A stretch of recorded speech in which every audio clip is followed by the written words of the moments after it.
सो आप जो कुछ भी सोचते हैं वो आपके पास किस तरह पहुंचता है। इसकी मैं अगर आपको थोड़ा साइंटिफिक वे में और थोड़ा आसान लफ्ज़ों में बता दूं तो वो ये है कि देखिए, आपके जो ब्रेन सेल्स हैं, हमारे ब्रेन का कोई भी सेल जो है जिसको आप न्यूरॉन्स कहते हैं, वो खुद से कुछ फंक्शन नहीं करता। वो कुछ भी फंक्शन करने के लिए उसको इन्फॉर्मेशन आपकी बॉडी से रिसीव करनी होती है या आपके एनवायरनमेंट से रिसीव हमारी बॉडी को रेस ऐसे नहीं, विद इन द बॉडी। आप बॉडी में आप चाहे कुछ खाते हैं, आप कुछ सोचते हैं, आपको कोई तकलीफ़ होती है, कोई इन्वायरमेंट से कोई ऐसी आपको स्टिमुलेशन मिलती है, जो कुछ भी होता है वो सेल आपका आपके ब्रेन तक लेके जाता है। फिर उसके मुताबिक वो ब्रेन प्रोसेस करते हैं और वो वापस सारी इन्फॉर्मेशन बॉडी को भेजता है।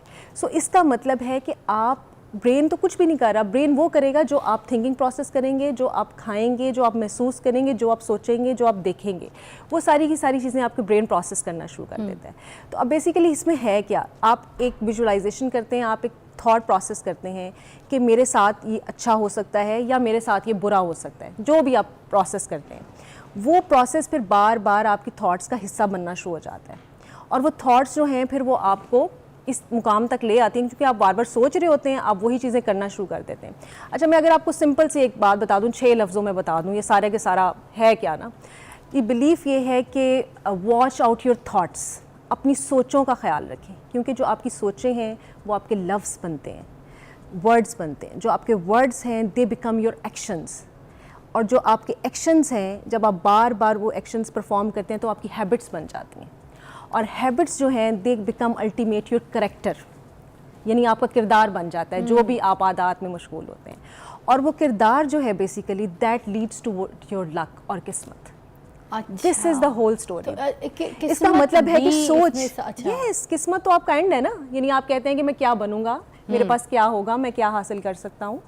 सो वो स्टार्ट होता है थॉट प्रोसेस से। तो मैंने ये सारी 6 चीज़ें बता दी कि कैसे वो सारी चीज़ें स्टेप बाय स्टेप चलती हैं। मोस्टली ये भी तो होता है ना कि जैसे और एग्जांपल वो कहते हैं कि आपकी जो माइंड है उसकी वाइब्रेशन जो है वो कुछ ऐसी मैच आपको करनी पड़ेगी यूनिवर्स के साथ, क्योंकि इस कॉन्सेप्ट के अंदर, इस कॉन्सेप्ट में आप देखें इस बात का बड़ा जिक्र आता है कि आपकी जो वाइब्रेशंस हैं वो यूनिवर्स के साथ मैच करनी चाहिए।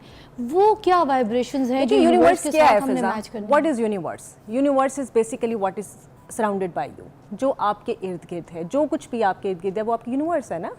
ठीक है, आप मतलब आप उसको थोड़ा सा उसका स्कोप छोटा कर दें, इस कमरे तक महदूद कर लें, इससे बाहर ले जाएं और बाहर ले जाएं, कितना भी बाहर ले जाएं। अच्छा, ठीक है, दैट इज़ अ यूनिवर्स। और एक और बहुत अच्छी बात ये है फिज़ा कि अल्लाह ताला ने, हम ये जो इमेजिनेशन कहते हैं कि आप इमेजिनेशन, ये सारी इमेजिनेशंस हैं, ये हो नहीं सकती, ये कर नहीं सकती, आई बिलीव कि अल्लाह ताला ने इंसान को वो कैपेसिटी दी ही नहीं है सोच की कि वो कुछ ऐसा सोचे जो हो ना सकता हो, क्योंकि वो सिर्फ़ और सिर्फ जो नहीं हो सकता वो सिर्फ अल्लाह ताला की कुदरत में है, यानी अल्लाह ताला के पास वो है कि वो कर सकता है जो इंसान नहीं कर सकता। अदरवाइज़ अल्लाह ताला ने इंसान को सोचने की भी वो सलाहियत नहीं दी जो वो नहीं कर सकता। इसका मतलब ये है कि आप जो कुछ इमेजिन करते हैं दैट इज़ पॉसिबल, और ये हमने देखा है पिछली सदी में जो लोगों ने सोचा, जो पॉसिबिलिटी बिल्कुल देखें, पिछली सदी में लोग सोचते थे कि यार हम, इसकी आम से मिसाल ले लीजिए कि हम कभी कैमरे के सामने बैठे फेस टू फेस बात कर रहे होंगे, हमारी कभी दूर बैठे हुए किसी से बात हो रही होगी, आज वो रियलिटी है। ठीक है, तो व्हाट इज़ दिस? इसका मतलब है कि आज भी आप जो इमेजिन कर रहे हैं ना वो कहीं ना कहीं होने वाला है। मैं आपको एक और इंटरेस्टिंग बात बताती हूँ। ये जब डिज्नीलैंड जिसने बनाया था, जब डिज्नीलैंड की तामीर मुकम्मल हो गई तो वो जो बनाने वाला इंसान था वो बिल्कुल उस टाइम बेड पे था।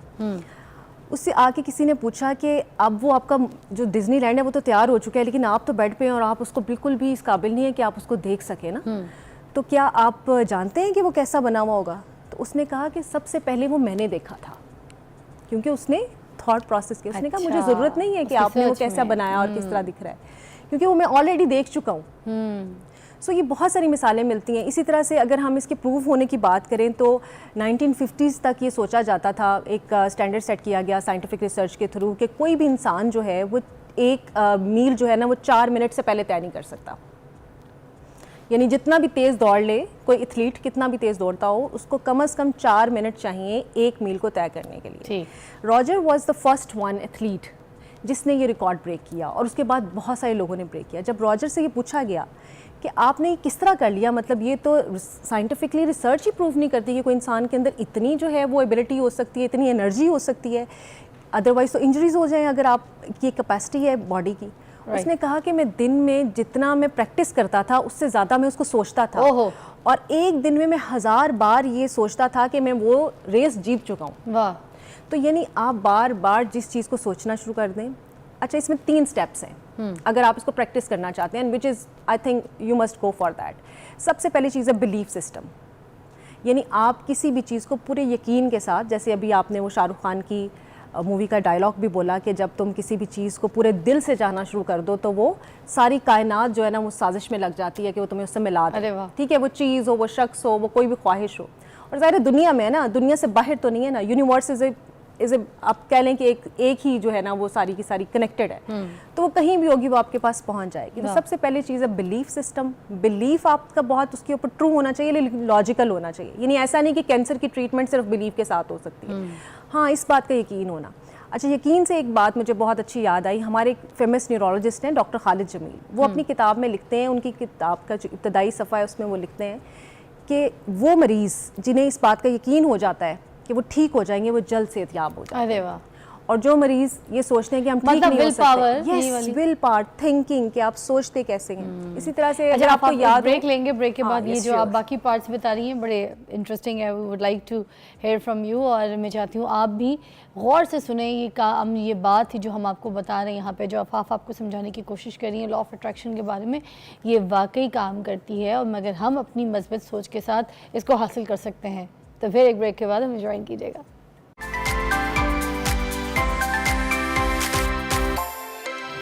Welcome back. Law of attraction के ऊपर बात कर रहे हैं। फाफ हमारे साथ मौजूद है, साइकोलॉजिस्ट हैं और हमें बता रही हैं। अच्छा, मैं एक और चीज़ पूछना चाह रही थी आपसे कि अक्सर जो लोग हैं पॉजिटिव तो सोच रहे होते हैं, मगर उसके बावजूद कोई ना कोई ऐसी बुरी चीज़ हो जाती है इर्द गिर्द, तो उससे जो है ना वहाँ पर जो इंसान का जो एतबार है, जो यकीन है, वो एकदम से रुक जाती है कि भाई हमारा जो ये लॉ ऑफ अट्रैक्शन के ऊपर हम बिलीव कर रहे हैं और इसके ऊपर हम काम कर रहे हैं, तो ये तो हमारा कोई काम ही नहीं करके दे रहा, हमारे साथ कोई चल नहीं रही है कहानी, तो वो छोड़ देते हैं अपना आप उस कनेक्शन के साथ। तो इसके बारे में क्या कहेंगे आप? देखिए, लॉ ऑफ अट्रैक्शन पे अगर आप अमल करना चाहते हैं और इसको अपनी लाइफ में प्रैक्टिस करना चाहते हैं, तो इसके जो असूल हैं या प्रिंसिपल्स हैं, उसमें एक बड़ा अहम प्रिंसिपल कंसिस्टेंसी है। यानी जैसे आपने कहा कि वो काम शुरू किया और बीच में कोई ऐसा मसला हो गया और फ़ौरन आपने कहा कि यार ये तो बहुत मुश्किल हो गया and I am unable to continue. अच्छी सोच के साथ भी मगर कोई बुरा हो जाए, कुछ बुरा हो जाए, हो सकता है, लेकिन आपकी अफर्मेशन इतनी स्ट्रांग होनी चाहिए कि आपका बिलीव, जैसे भी हम पहले बात करते हैं, बिलीफ सिस्टम बहुत स्ट्रांग होना चाहिए कि अगर कुछ हो जाता है एक आधा इवेंट, तो आप उसको इग्नोर करने के काबिल हों, आप उसको बर्दाश्त करने के काबिल हों और अपनी जो एनर्जीज़ हैं पॉजिटिवली उसी डायरेक्शन में जारी रखें। उस इवेंट को इग्नोर कर दें, जो हो गया सो हो गया, लेकिन आपने अपनी डायरेक्शन चेंज नहीं करनी। यही वजह है ना कि बहुत सारे लोग कामयाबी की मंजिल तक नहीं पहुंच पाते, रास्ते में रह जाते हैं। अगर आपने कामयाबी की तरफ जाना है तो आपको कंसिस्टेंसी और परसिस्टेंट रहना बहुत ज़रूरी है। यानी आप वो सारे स्टेप्स को बगैर किसी इधर उधर देखे आप स्ट्रेट अपना एक गोल बनाएं और उसकी तरफ चलते जाएं। अच्छा, ये जो एनर्जीज़ हैं, ये भी अभी हम जैसे बात कर रहे थे, ये बड़ा मैटर करती हैं कि आपको एनर्जी की ज़रूरत होती है। एनर्जी या यूनिवर्स की जो एनर्जी है, वो बेसिकली यूनिवर्स वो है कि जिसमें हम रह रहे हैं ना, and sometimes we can create our own universe. वो एनर्जीज़ हम अपनी खुद भी क्रिएट करते हैं। कैसे कर सकते हैं? बिल्कुल पॉजिटिव क्वेश्चन। ऐसे कर सकते हैं कि हम what we choose to be with, हम किन लोगों के साथ रहना चाहते हैं। आप अगर एक ऐसे इंसान के साथ बैठेंगे जो कि नाउम्मीद होगा, आप एक ऐसे इंसान के साथ बैठेंगे जो कि फेलियर होगा, जिसका मिजाज या जिसकी तबीयत ही ऐसी है कि वो हमेशा ये कहेगा कि मुझे लाइफ में कभी कुछ अच्छा मिला ही नहीं, ये भी बुरा है, वो भी बुरा है, फ़लाँ भी बुरा है, या किसी के लिए बुराई सोचना करना, आप क्या सीखेंगे वहाँ से? आपके पास क्या आएगी? यही एनर्जी आएगी, जो देखेंगे वही सीखेंगे। So it's your own choice कि आप कैसे लोगों में उठना बैठना शुरू करते हैं। फॉर एग्जाम्पल, आप ऑफिस में काम करते हैं, आपके पास ऑफिस में 7-8 कोलीग्स होते हैं, हर एक का मिजाज और तबीयत डिफरेंट है। इट्स योर ओन चॉइस कि आप किसके पास जाके बैठ रहे हैं। आप किसी पॉजिटिव इंसान को आपने अपने साथ कनेक्ट किया हुआ है, किसी नेगेटिव इंसान को, तो जो आपकी कनेक्टिविटी होगी वो आप पे इफ़ेक्ट करती है। सो आप एनर्जीज़ को डेवलप कीजिए, एनर्जीज़ को चूज़ कीजिए कि आपने किसके साथ रहना है, और वो फिर एनर्जीज आपकी तरफ वापस आती हैं, वो फिर आपकी यूनिवर्स क्रिएट करना शुरू कर देती हैं। अच्छा, कुछ चीज़ें तो इम्पॉसिबल होती हैं। हम कायनात को जो चीज़ देंगे वही लौट के हमारे दूसरे हाथ में वापस आएगा। It's circular. एक चीज़ ये है कि हम कायनात को देंगे क्या, और एक चीज़ है कि हम कायनात से लेंगे क्या। ये भी हमारी चॉइस है। जो कायनात से लेने वाली बात है ना, इसकी कुछ थ्योरी जो है थोड़ी बहुत समझना और समझाना मुझे लगता है आफाफ अभी भी ज़रूरी है कि ये जो कायनात से हमने चीज़ें लेनी है, जो चीज़ें हम मांग रहे हैं या जो हमारी नीड है, जो पॉजिटिविटी की भी आप बात कर रही थी, उसकी अचीवमेंट कैसे हमने कायनात से कनेक्ट होकर लेनी है? अच्छा, इसके एग्जांपल हम इस तरह से ले लेते हैं ताकि हम इसको समझ सकें। देखिए, अगर आपकी ये ख्वाहिश है कि मैंने कोई बहुत अच्छी गाड़ी लेनी है, ठीक है, फॉर एग्जांपल आप कहते हैं मैंने जो है ना वो BMW लेनी है, रॉयल वो लेनी है, रोज़ रॉयल, यस। तो अब आप ये सोचें कि मेरे पास तो इतने पैसे नहीं है, मैं तो ले ही नहीं सकता, मैं तो शायद सारी उम्र भी कमाता रहूँगा तो मैं ये नहीं ख़रीद सकूँगा। एक थॉट ये है, और ये आपने सोचा और इसके बाद आपने ये ख्याल मन कर दिया, ठीक है। मैं एक एग्जांपल दे रही हूँ, बहुत सारी और भी हो सकती हैं। दूसरा तरीका ये था कि आपने ये सोचना शुरू किया कि ये जो कार मैंने लेनी है इसकी कीमत क्या है, मैं कितनी एफ़र्ट करूँगा, मैं कौन सी ऐसे काम कर सकता हूँ कि मैं इतनी कमाई कर सकूँ और फिर मैं इसकी तरफ जा सकूँ। तो इसका मतलब ये है कि आपने उसको सोचना शुरू किया, आपने उस पर अमल करना शुरू किया। अब आप ये सोचें कि मैं किस तरह स्टेप बाय स्टेप वो चीज़ें अर्न करूँ, वो लेवल्स अर्न करूँ, और स्टेप बाय स्टेप हो सकता है वो ज़रूरी नहीं कि आपको 1 महीने में मिल जाए, 1 साल में मिल जाए, 6 साल लग सकते हैं, 8 साल लग सकते हैं, but one day you will get that. It depends on your dream ना। आपने जो सोचना है वो आपके साथ हो जाना है, लेकिन उसके लिए आपको टाइम भी चाहिए, आपको परसिस्टेंस भी चाहिए। सो दिस इज़ ऑल यस, कि आपने उसके लिए कोशिश करनी है, and one day you get that. So this is all the concepts which everything. आप किसी इंसान के बारे में ऐसा सोचें, आप अपनी किसी पोजीशन के बारे में सोचें। आप सोचें ना फ़िज़ा, आप कुछ साल पहले आप कहाँ थी, लेकिन आप कुछ साल पहले उस चीज़ के लिए ख्वाहिशमंद थी, और सिर्फ ख्वाहिशमंद नहीं थी, आपने उसके लिए एफ़र्ट की। आप कितनी रातें जागती हैं, आप कितनी आपकी फैमिली है, आप उनको टाइम देती हैं, सारी स्ट्रगल करती हैं, फिर आप यहाँ तक पहुँचती हैं, लेकिन आपने कोशिश अपनी जारी रखी है। ठीक, so this is the whole thing कि आपने यूनिवर्स के अंदर चूज़ क्या करना है और फिर यूनिवर्स को रिटर्न क्या करना है। ठीक, यानी दोनों चीज़ें साइमल्टेनियसली चल रही हैं। अच्छा, हमारी जो यूथ है अब वो अपने काम को, अपने एम को, अपनी पढ़ाई को अगर लॉ ऑफ अट्रैक्शन के साथ कनेक्ट करके अपनी चीज़ों की अचीवमेंट की तरफ जाना चाहें तो उनके लिए क्या टिप्स होंगी जो आपको लगता है देनी चाहिए? अच्छा, ये बड़ा इंटरेस्टिंग क्वेश्चन किया आपने यूथ का। इस टाइम हमारी यूथ में जो इसका नेक्स्ट वो है ना, आप कह लीजिए ट्रेंड है लॉ ऑफ अट्रैक्शन का, वो है मैनिफेस्टेशन। ठीक, यानी दे मैनिफेस्ट का मतलब भी वही है ऑलमोस्ट कि आप जो जिस चीज़ पे फोकस करना शुरू कर दें, जिस चीज़ को सोचना शुरू कर दें, इमेजिन करना शुरू कर दें, वो चीज़ें होती हैं। और इसकी बहुत सारी प्रैक्टिसेस भी हैं। लोग मैनिफेस्टेशन करते हैं, सोने से पहले भी मैनिफेस्टेशन करते हैं कि अच्छी नींद आ जाए, किसी भी मीटिंग पे जाने से पहले, कोई प्रेजेंटेशन देने पहले। ये मैंने देखा है कि आजकल हमारी यंग जनरेशन, जो ख़ासतौर पर जनरेशन Z है, वो इसको बहुत ज़्यादा प्रैक्टिस कर रही है। और मेरे ख़्याल में ये एक, जैसे हम अभी इब्तिदा में बात की थी कि जैसे आजकल के हालात हैं और डिसअपॉइंटमेंट्स बहुत ज़्यादा हैं, तो उसमें अगर आप पॉजिटिव थिंकिंग लेते हैं और पॉजिटिव डायरेक्शंस लेते हैं तो ये बहुत ज़्यादा हेल्पफुल हो सकती है, क्योंकि आप अपना एक गोल बनाएंगे और उस गोल को अचीव करने के लिए फिर कोशिश करेंगे। आप उसको अपना कोई भी ख्वाब है आपका, कोई भी सोच है आपकी, कोई भी चाहते हैं कि आप ये हासिल करना है, उसको आप अपना ओढ़ना बिछोना बना लीजिए। उसको जागते सोते उसको दिमाग में रखें, उसको कॉन्शियस में रखें, उसको सब कॉन्शियस में रखें। मगर कहीं ऐसा हो नहीं होगा कि वो चीज़ आपके पास उसका प्रेशर जो है वो यूथ को बहुत ज़्यादा हैवी हो जाए? नहीं हो सकता। अच्छा, इसमें दूसरी बात बहुत इंपॉर्टेंट है कि choose wisely. What? Choose wisely. अच्छा। बहुत ध्यान से अपनी वो ख्वाहिश या ख्वाब को सोचें। ऑलराइट। देखें, आप अगर गलत सोचेंगे, किसी गलत चीज़ की ख्वाहिश करेंगे, आप ये कहेंगे महबूब मेरे कदमों में, वो ये भी तो लॉ ऑफ अट्रैक्शन है ना बेसिकली।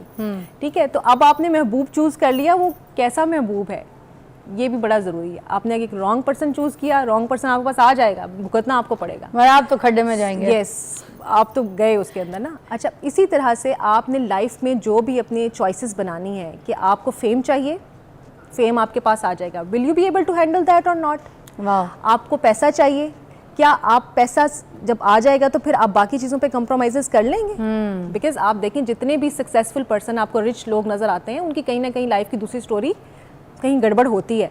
तो आपको कुछ चीज़ों पे कंप्रोमाइज़ करना पड़ेगा। So whatever you are going to think, खासतौर पे यंग जनरेशन जो है, मतलब अगर हम उनको एडवाइस कर रहे हैं कि go for this, think about it, तो उनको ये सोचना बहुत ज़रूरी है।